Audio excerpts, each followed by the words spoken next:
I love talking about African wildlife above all. And so my whole program today is to introduce you to what I know about African wildlife and some of the experiences we've had as we've traveled through Africa. We've been to several places now, over 3 or 4 visits.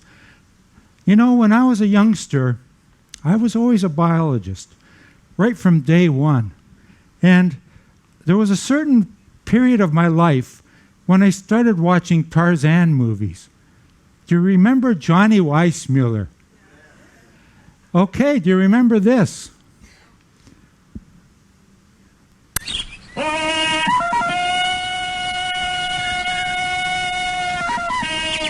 I loved that. That became my trademark. I'd go around the house. I'm sure my parents appreciated it after a couple of months. But you know, I often think I was born 20,000 years too late, because I often talk about megafauna. Wherever we travel around the world, Australia had giant lizards, megafauna. North America had giant camels, a giant sloth, 12 feet high. But the wonderful thing is we come to Africa and the megafauna is still here. Fantastic. So at some points I realized, no, I prefer living today, actually. It would have been a wild time back in those days, 20,000 years ago. So it's an immense privilege for myself and my wife and I to travel the world and go to these places and see wildlife.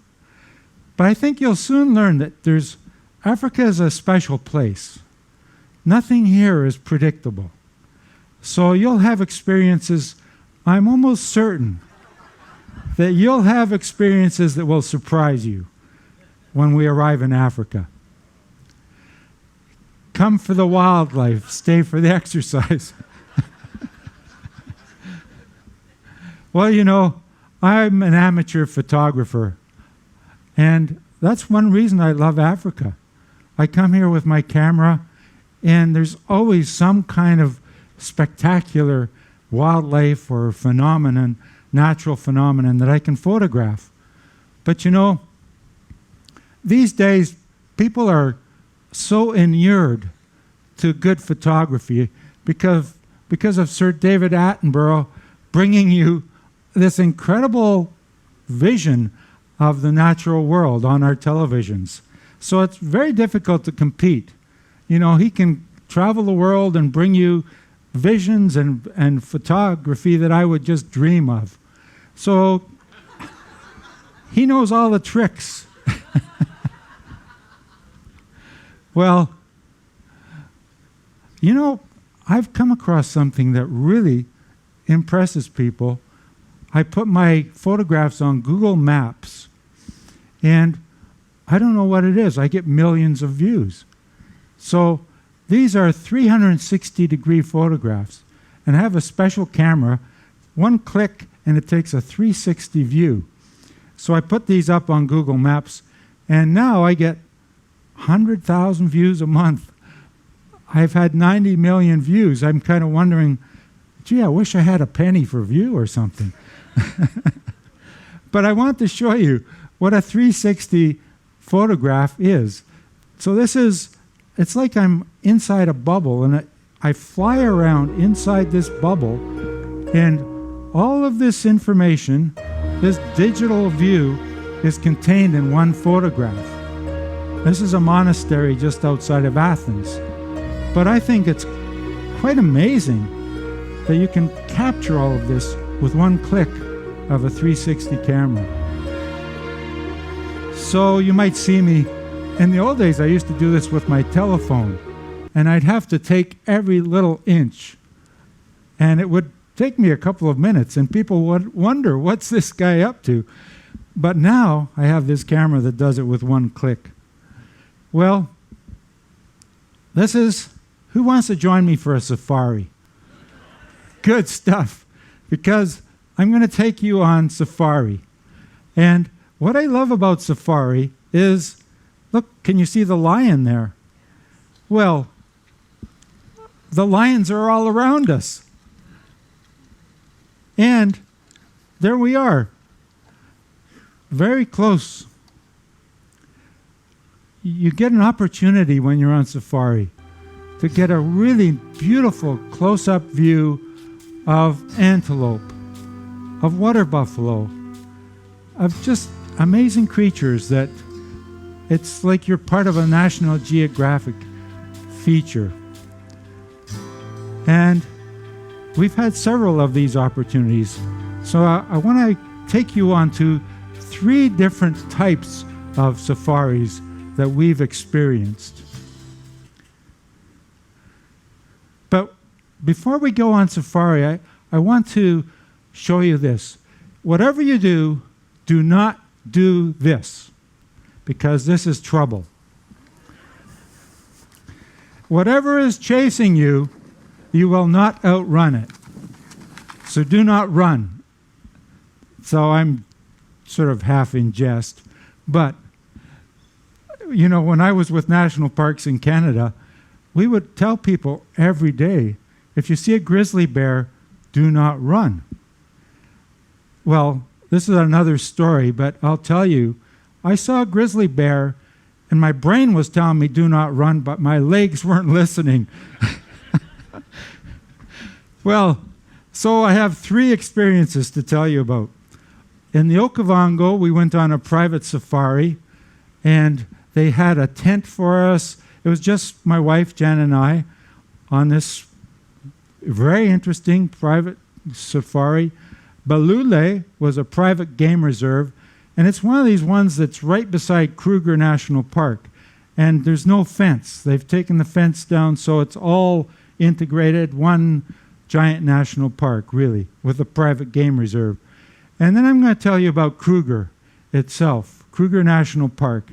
And I think it's just a fantastic opportunity for someone, almost anyone, to be able to witness some of these animals that I'm talking about. So we're going to start off in Botswana. And the Okavango, if I'm sure you've heard of it, is really quite an amazing place, because what it is a river delta of the Okavango River flowing into the Kalahari Desert.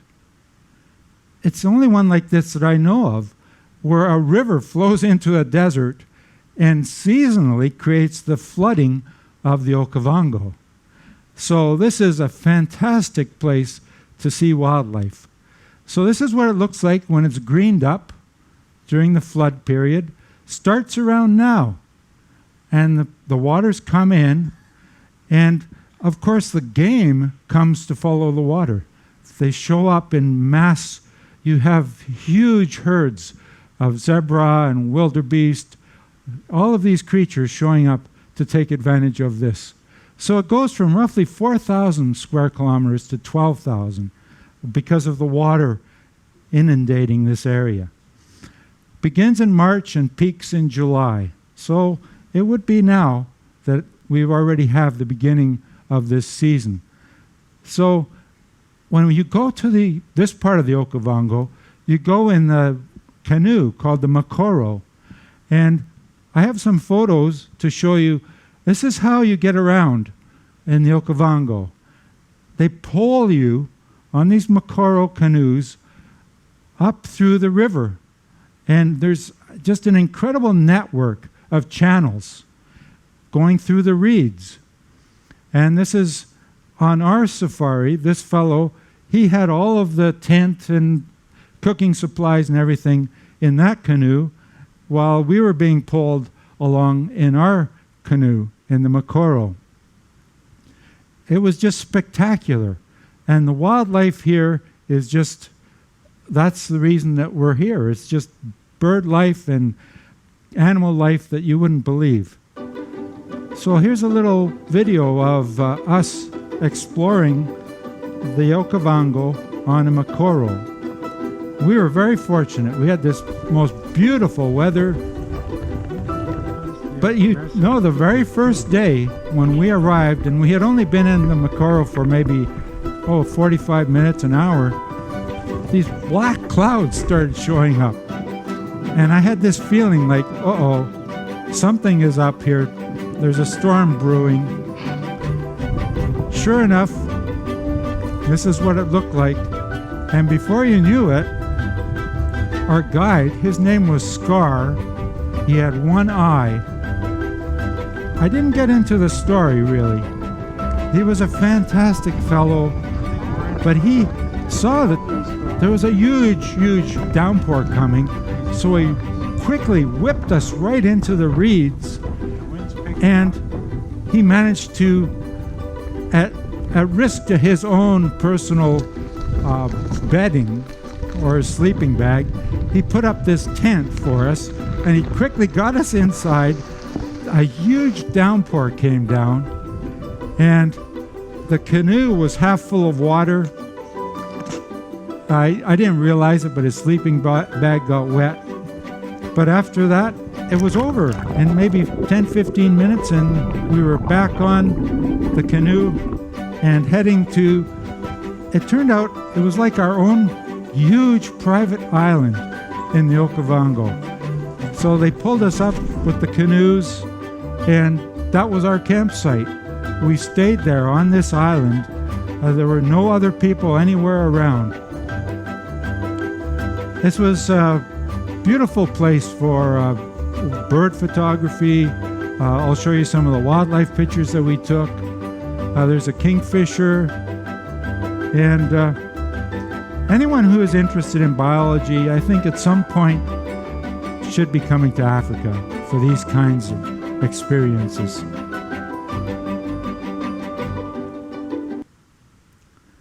Well, you know, in the Mokoro, they were afraid. And I was very surprised. Our guide, Scar, he was not kidding. He was nervous as we were being pulled up the channel. And it's because of this. Now, you'll recognize this.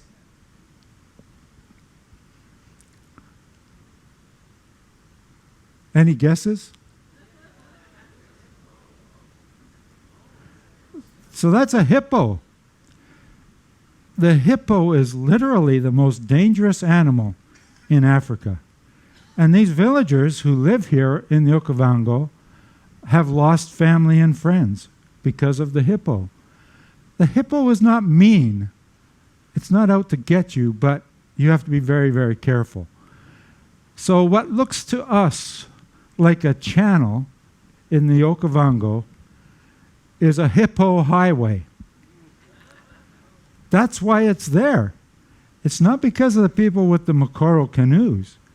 The hippos. And I don't think we appreciate, I borrowed this from BBC, but you know, we don't appreciate the role that the hippo plays in this Okavango environment. They go underwater and they walk along the bottom. So they're walking along these channels down there with the fish. The thing is, when you're in the canoe up above, you don't even know that there's hippos down below you. And they surface. Do you see the hippo there? Suddenly they can surface under your canoe. And that's the problem.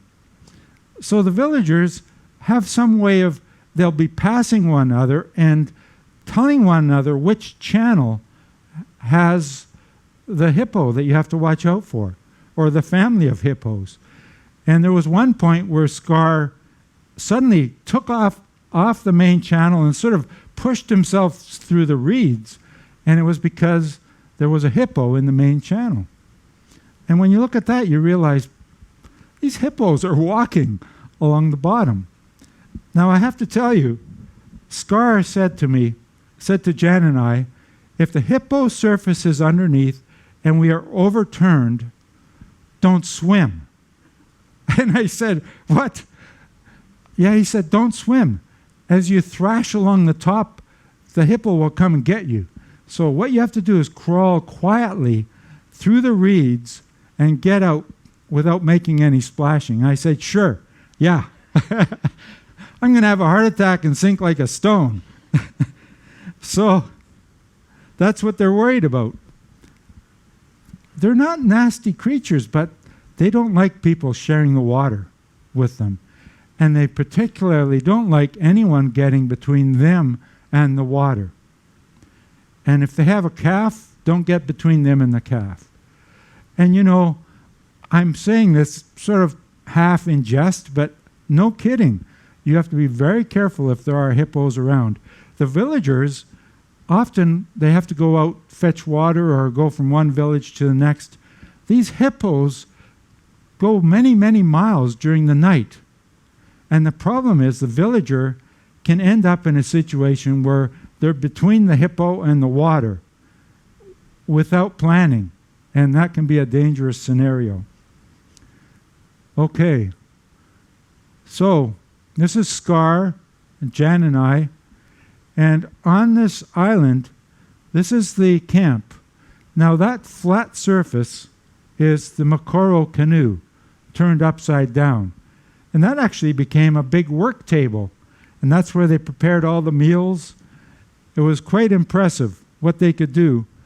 So there we were in a bush camp, in a tent, and every night, Scar, and then we had a cook and 2 young people to help with the camp. Scar would say, whatever you do, when you go into the tent for the night, stay in the tent. Because we were in the middle of lion country and hippo country and you name it. So, and there was no fence around. So we literally, if we got into the tent, we stayed there for the night. Because he had some stories. One gentleman, for example, wanted to take photographs early in the morning, and his son woke up and he was gone. Turned out he'd gone out and met up with a water buffalo, and unfortunately was killed.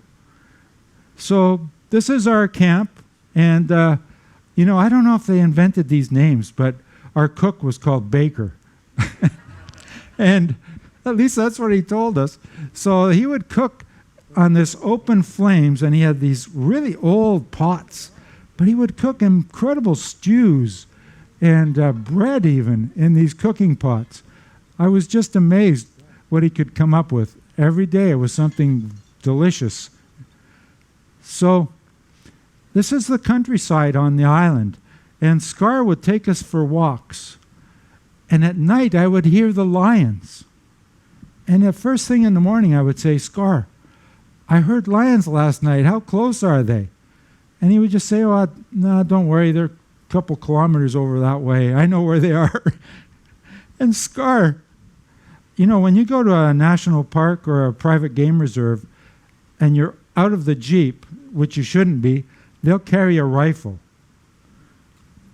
All Scar had was a water bottle in his back pocket. And we'd hike for hours through lion country, and I was a little bit nervous. But you know, Scar, he was never nervous except for those hippos in the canoe. And then one time we were hiking. After a couple hours, we came up across a steaming mound. And it looked like a big cow pie. It was not cow pie. It was this guy. It was a lone male water buffalo.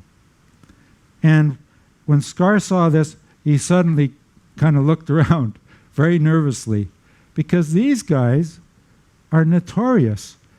He told me it could be anywhere in the shrubs. We wouldn't see it. They'll just lay there very quietly.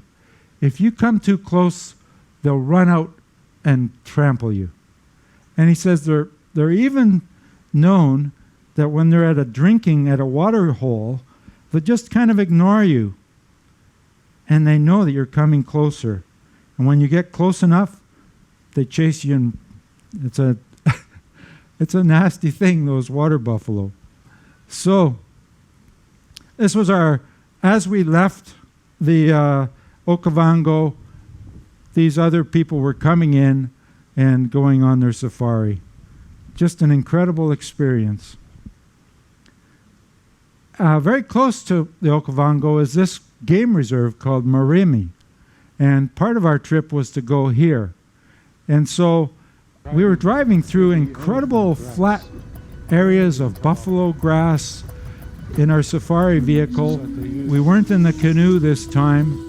And we got to see some beautiful wildlife. He told us it was a four-wheel drive.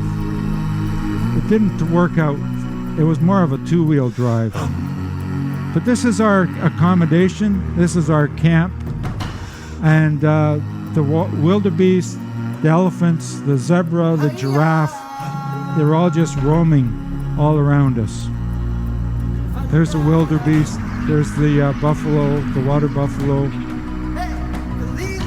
giraffes. It was incredible. We're just right in the heart of this wildlife. Elephants would come visiting. In fact, one night, Jan said she heard something in our tent. And you know, Scar had told us the same thing. You don't get out of your tent at night. Well, in the morning, we looked, and sure enough, there was a huge elephant footprint right beside our tent. And the elephant had come by and, I guess, checked us out. So, beautiful, beautiful opportunity to take some photographs. But you know, this is what the accommodation was like. It was a little bit rough, I thought. But it was adequate. But you know, in the back of this, you can see another tarp there. That's the biffy, or the loo. All they do is they dig a hole in the ground and then they put this thing above it. But you can see it's all screened in around. Well, that's because you can do your business at night and none of the lions, hyenas, elephants are really going to notice that you're there. Just the tarp like that. And I kept thinking, boy, I sure hope they don't. Maybe they're listening. Maybe they realize something inside there. But you know, this is what the shower looks like. And they fill it with warm water, and then there's a thing at the spigot at the bottom. You turn it on, and you get your shower. And so Baker told us this story. He said one day they were on safari like this, and a woman came out of her tent naked, running towards him. And he thought, wow, maybe she really likes my cooking. But it wasn't that at all. She was running because she said she was taking a shower, and all of a sudden there was no water, and she looked up, and there was an elephant's trunk. And the elephant had sucked all the water out of her shower. But it scared her so much she went running naked out. Well, Baker thought that was pretty neat, actually. Well, now a complete change in scenery. This is the private game reserve right beside Kruger, Naledi, and that was our accommodation in the private game reserve. Well, you know, you're paying for that kind of comfort, but compared to the tent, it was kind of a nice level of comfort. And every day we had to wake up around 4:30, and there was no sleeping in. You had to get up, have a quick coffee and a donut, whatever, get into the jeeps at 5 o'clock because we had to be at the watering hole when the wildlife was there at sunrise. I thought, geez, you know, what kind of holiday is this? But we were up at Adam every morning. And they also had a really nice pool, which Jan enjoyed. And it was right on the river. And at night, it was this most amazing sound of hippos partying at night. I don't know. I can't really describe it. If anyone's heard it, it's a funny kind of it's party time for the hippos. So this is where this private game reserve. It's right on the edge of Kruger National Park. And as I mentioned, there's the boundary, but it's unfenced. So the wildlife gets to go back and forth, and you get all the big game in Balule, in Naledi. The nice thing about these places is there is an electric fence, but it's around us. So I guess it's kept closed. We did go off for a little walking safari, but they had the rifle with us as we were walking. The only scary thing we saw were baboons. And in one of my lectures, I'm going to tell you a little bit more about baboons. But this is what we would be doing.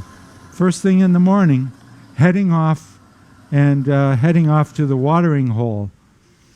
Now, the thing about this private game reserve, they just follow the wildlife, and they know exactly where the herd of elephants are, where the pride of lions are. And so that's the one thing that I would say.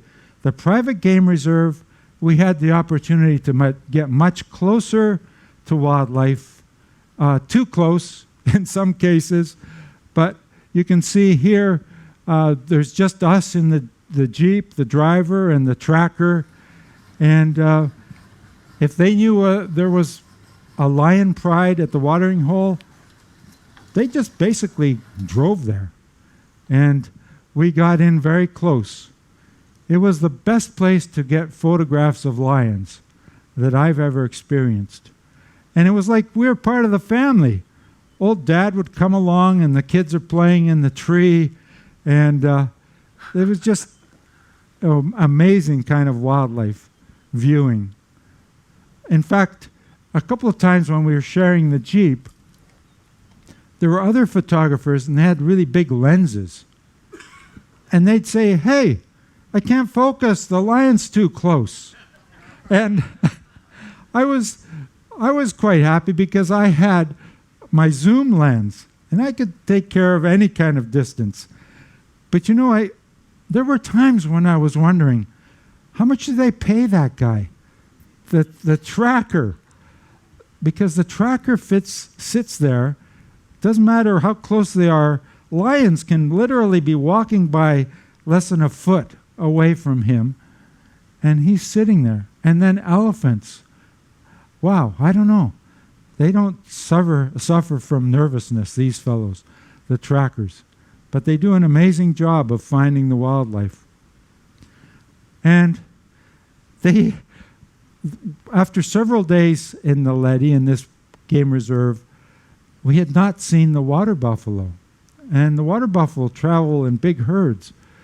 So they asked me, "Well, is there anything you'd still like to see?" And I said, "Well, it's our last day. We'd really love to see the water buffalo."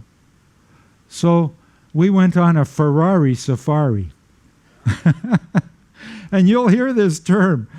When the guides radio one another and they know that there's something to show people, they take off. And boy, you hang on to your hat because it's a Ferrari. But that's how you get to see some of the wildlife up close. And to get some of these kind of photos that I think are very memorable of a trip to this private game reserve.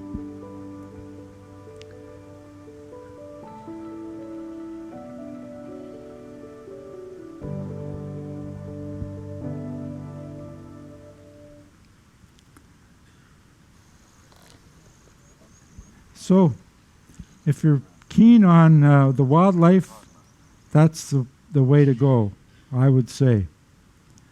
Now, I'm going to switch to the third place, which is Kruger National Park itself.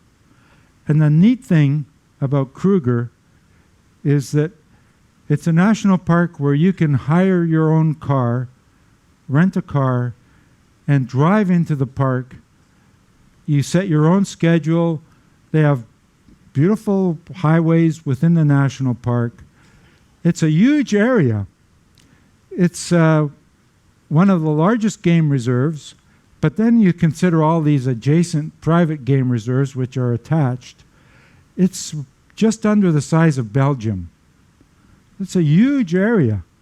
And you get to drive around in your own personal rented vehicle and see the wildlife. So some amazing photography in Kruger. It's close, relatively close to Johannesburg.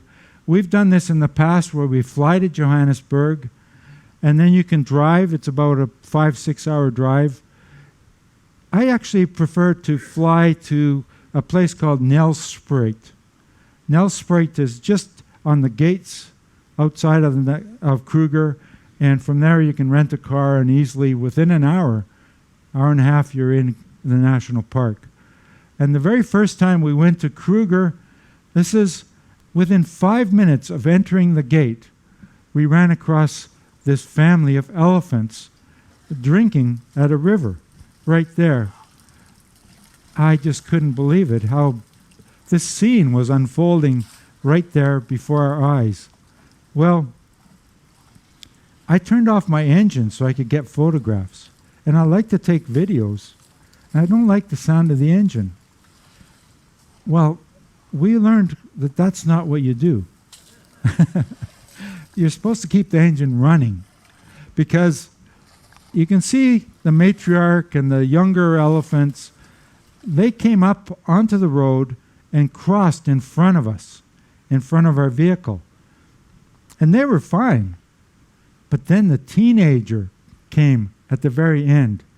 He was a teenage male elephant. And when they're a couple of years old, they get ostracized from the family. And the matriarch actually tries to push away the young male, and he has to go off and join a group of single males. And they form all sorts of trouble, like little motorcycle gangs. So this young male, they're frustrated. They're a little upset because mom and the family are trying to push them out.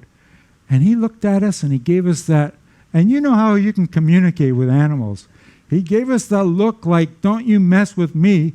And he shook his head and his trunk and he snorted at us, and I wish I'd had my engine running, because at that stage I didn't want to turn the engine on in case it frightened him with the noise. But we should have backed away quietly. Well, we were lucky because the elephants in Kruger are wild elephants. And sometimes they have to do stuff like this for belly rubs or whatever. It's just, you do have to be cautious that you don't mess with the elephants particularly. I've actually seen, if you go to YouTube and look for videos of interactions, you'll see crazy things like a car's driving along, an elephant is sort of standing in the road, and someone will honk their horn. No way. The elephant doesn't put up with it. They literally took their trunk and they just capsized this, sort of shoved it off into the ditch with the people inside of it. So you do have to be cautious of the elephants. But other than that, you're driving around and you see wildlife, you pull over, you get the most incredible chance to do a little photography. Within Kruger, there's a series of rest camps, they're called. And these are enclosures with an electric fence, and you have to be there by 5:30 or 6 inside the enclosure every day in the evening. And it's a tricky thing, if sometimes when you enter the gate, you really have to make a calculation. It's a big distance, and are you going to get to the camp in time before the gates closed? So this is always a calculation the first day that you get to Kruger. But you can see there's accommodation, and I'll show you one of the huts that we stayed in. This is the biggest one, Skukuza. And some people say, well, it's too big.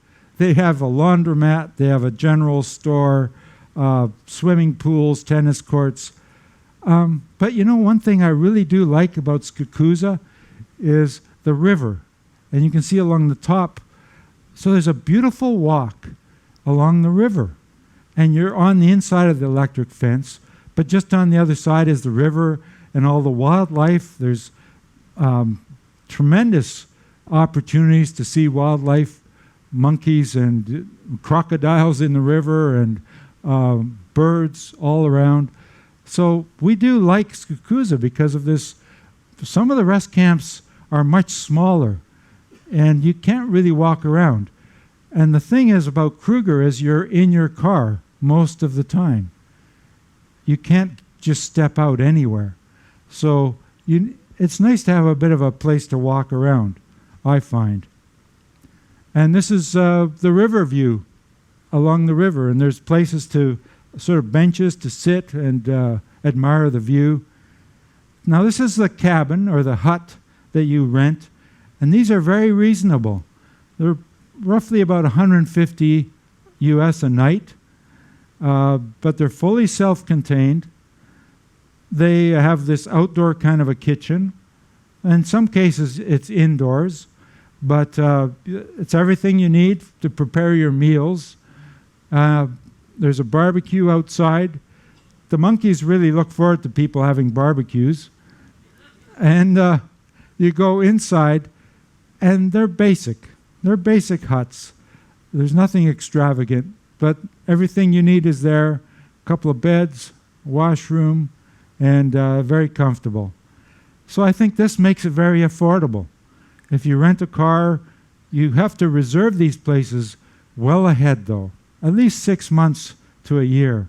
You go onto the National Park website, and if you search a little bit, you'll find the really good ones are close to the gate, or close to the fence, I mean, because you can actually sit, you get a little veranda, and you can look outside on the other side of the fence. And there's several of these rest camps. Well, Kruger, I think, gave us one of our best opportunities anywhere to see elephants up close and personal. And this was taken from a hide. And you have, there aren't too many, but there are places where you can get out of your car and you walk down this kind of a walkway which is covered so the leopards and the lions don't see you. And you go to this kind of a place, and it's an open hide looking out onto the watering hole. And the elephants show up. And there you are once again. It's like you're witnessing the entire elephant family doing their thing. Just beautiful, beautiful photography.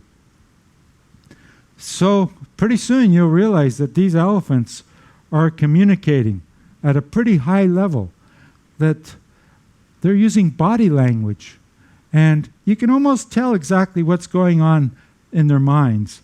It's a fascinating experience to be close to the elephant. And now with science, we're beginning to understand that they have complex forms of communication. And so they are communicating at a much higher level than we've ever thought of. So this is a photograph I took, and you can see how that elephant has his front foot sort of at an angle, and he has a very fleshy pad on the heel. And what he's doing is listening to infrasonic vibrations in the ground. And they can literally communicate through infrasonic communication in the ground from one herd to the next, many kilometers. Quite amazing.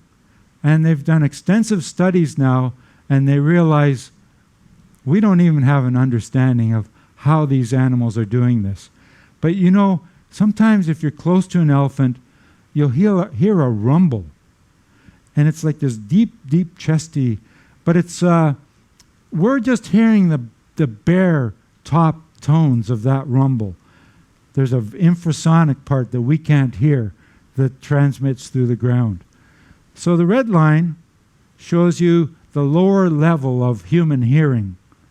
But you can see they're making sounds below that level. And who knows, we're thinking that it's many kilometers that they can communicate.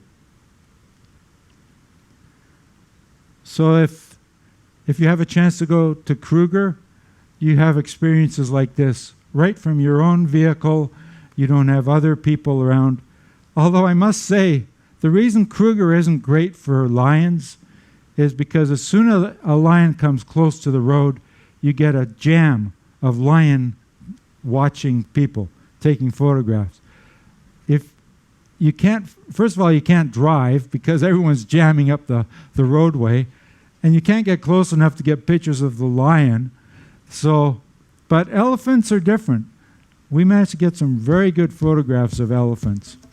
Now, this is in Kruger, and this is a big, big elephant. This is a big male, and he's in must. And that's when they have the hormones. And he's looking for a fight. And I was a little bit nervous. We were in a big safari vehicle. There were, I don't know, maybe 12 people. And the driver, the guide, she was saying, "Don't worry, we're bigger than it. It's not going to bother us." And I was a little bit nervous because you can see it's really irritated, flapping its ears. Well, we drove a little bit further along, and we ran across, it turned out that these people were trail crew working on the trails. And I guess they know a lot about elephants because they became very nervous. And you can see all of a sudden they're popping out of their vehicle, they're unhitching their trailer. That woman in the back has her rifle ready, and our driver is trying to calm them down. She's saying to them, "Look, you guys, just wait until it kind of backs away from the road." But they were very nervous, and these folks, they know elephants.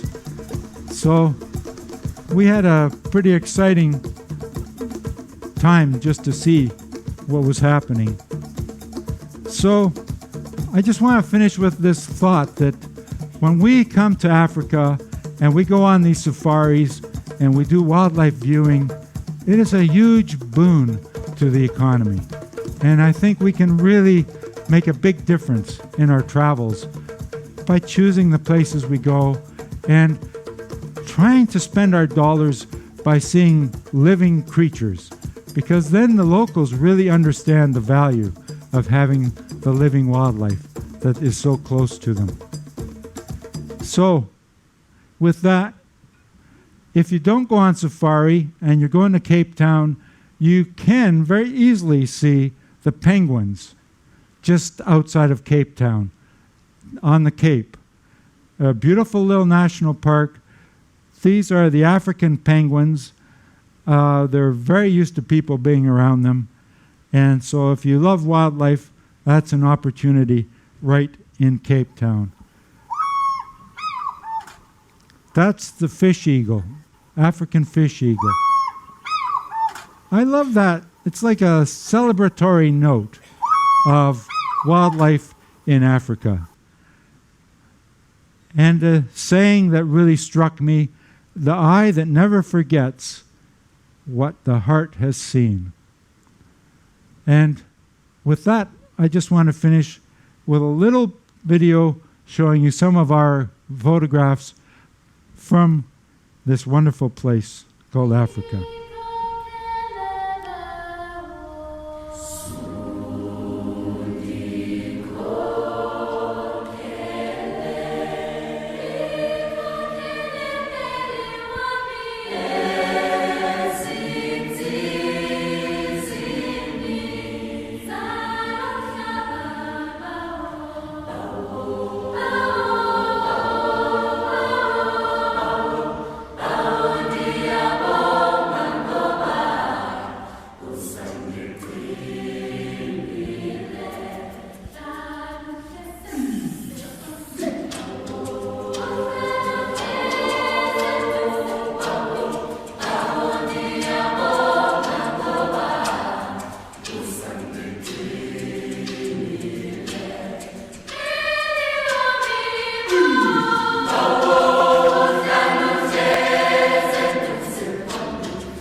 Thank you very much for coming.